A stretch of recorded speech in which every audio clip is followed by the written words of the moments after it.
Hi there, I'm here with Jason Weiss, and you're going to talk a little bit today about more of our VMware integration around the C# plugin, is that right? That's correct, yeah. Great, Thanks, Derek. thanks. So yeah, I'm going to talk about the NetBackup vSphere C# or C# plugin. So let's talk about, first of all, from a deployment standpoint, what happens. So from the backup team, in their NetBackup policies of policy type VMware, in the VMware tab, there's an option to post events to vCenter. That's very important to make sure that that's specified on a per policy basis. None of this other feature will happen unless that's defined in the NetBackup policy. So let's talk about from an architecture perspective. First thing you do is the C# client comes down as a virtual appliance as an OVF file. So you download that. You deploy that through the vCenter server. It's a very seamless wizard-based process where you specify a host name, specify IP address, subnet mask, default gateway. You go through that process, it deploys.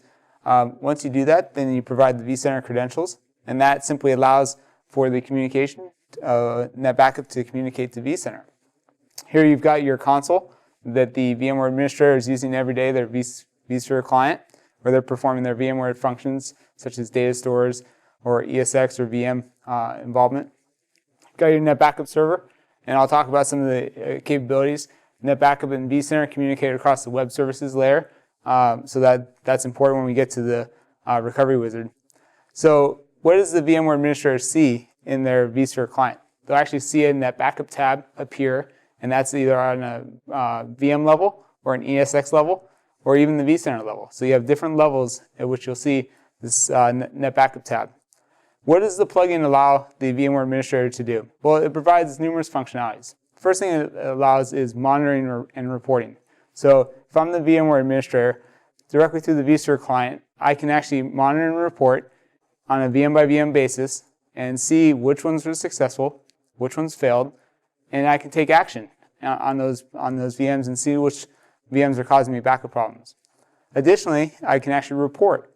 So I can report and sort these events, and if I wanted to export for additional backup reporting capabilities, I could certainly do that.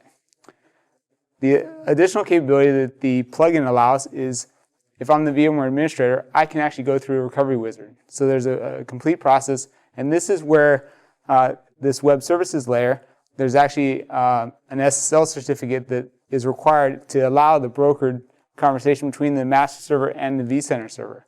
This recovery wizard is simply the process where I could restore the entire VM. There's no individual files and folders. I can store the entire VM either to the original location or an alternate location. So just to recap, there's a lot of benefits to deploying the C# plugin. It gives the VMware administrator the capability to monitor, to report, and initiate the recovery process without having to engage the backup team. Well, that's great, Jason, thanks. So basically, because of the C# plugin, our integration with NetBackup and the hypervisor center on vCenter, that's why it works. That's right. Well, that's excellent. Thank you very much. Sure.